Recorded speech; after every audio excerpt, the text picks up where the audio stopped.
നാളെ 2025 മാർച്ച് മാസം 18-ാം തീയതി ചൊവ്വാഴ്ച ദിവസം.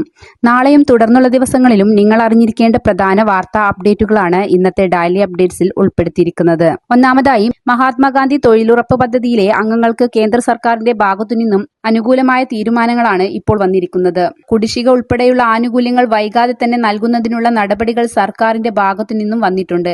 മാത്രമല്ല, പാർലമെന്റ് സഭയുടെ നിർദ്ദേശമനുസരിച്ച് നിലവിലുള്ള തുകയേക്കാൾ വേതനം വർദ്ധിപ്പിക്കണമെന്നും പരിഗണനയിലുണ്ട്. അതോടൊപ്പം തന്നെ 100 പ്രവൃത്തി ദിവസം എന്നുള്ളത് 150 ദിവസമാക്കാനും ശുപാർശയുണ്ട്. അടുത്തൊരു അറിയിപ്പ്, സംസ്ഥാനത്ത് മാർച്ച് മാസത്തെ പെൻഷൻ വിതരണം എന്ന് വിതരണം ചെയ്യുമെന്നതിനെക്കുറിച്ചുള്ള കൃത്യമായ ഒരു അറിയിപ്പ് സർക്കാരിന്റെ ഭാഗത്തു നിന്നും വന്നിട്ടില്ല. എന്നിരുന്നാലും ചെറിയ പെരുന്നാൾ പ്രമാണിച്ച് നേരത്തെ നൽകാനാണ് സാധ്യത. പെൻഷൻ തുകയിൽ വർധനവ് വരുത്തുന്നതിനെക്കുറിച്ച് ആലോചിക്കുന്നുണ്ടെങ്കിലും ഈ മാസം 1600 രൂപ തന്നെയായിരിക്കും ക്ഷേമ പെൻഷൻ എന്നാണ് അറിയാൻ കഴിഞ്ഞത്. ഒരു മാസത്തെ ക്ഷേമ പെൻഷൻ നൽകുന്നതിനായി സർക്കാരിന് ആവശ്യമുള്ളത് 820 കോടി രൂപയാണ്.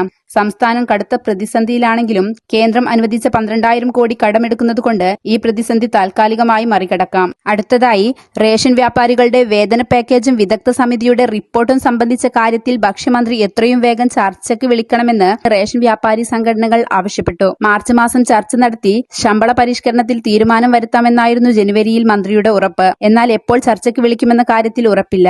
നിയമസഭാ സമ്മേളനത്തിന് ശേഷം ചർച്ചയാകാം എന്നാണ് മന്ത്രിയുടെ നിലപാട്. സർക്കാരിന് അധിക ബാധ്യത ഉണ്ടാകാത്ത തരത്തിൽ കമ്മീഷൻ തുക കൂട്ടാനുള്ള നീക്കമാണ് വകുപ്പിൽ നടക്കുന്നത്.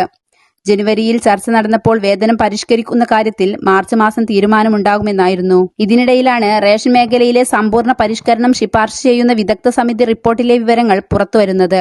അരിവില കൂട്ടാനുള്ള നീക്കവും റേഷൻ കടകളുടെ എണ്ണം കുറയ്ക്കാനുള്ള ആലോചനയും വ്യാപാരികൾക്കിടയിൽ വലിയ പ്രതിഷേധത്തിന് ഇടയാക്കിയിട്ടുണ്ട്. ഇത്തരം തീരുമാനങ്ങളിലൂടെയല്ല വേതനം പരിഷ്കരിക്കേണ്ടത് എന്നാണ് വ്യാപാരികളുടെ നിലപാട്. ഇപ്പോൾ ഉണ്ടായിരിക്കുന്ന ആശങ്ക ചർച്ചയിലൂടെ പരിഹരിക്കണമെന്നും വ്യാപാരികൾ ആവശ്യപ്പെടുന്നു.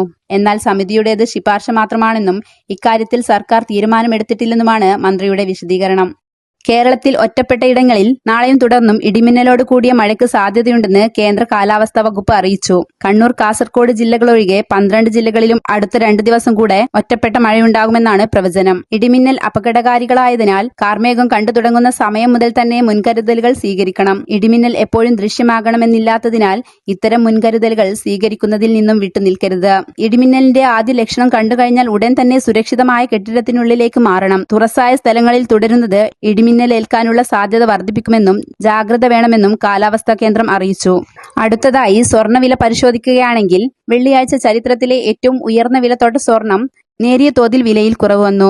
ശനിയാഴ്ചയും ഇന്നുമായി 80 രൂപ വീതമാണ് പവന് കുറഞ്ഞത്. ഞായറാഴ്ച വിലയിൽ മാറ്റമുണ്ടായില്ല. ഇതോടെ ഇന്ന് പവന് 65,680 രൂപയും ഗ്രാമിന് 8,210 രൂപയുമായി.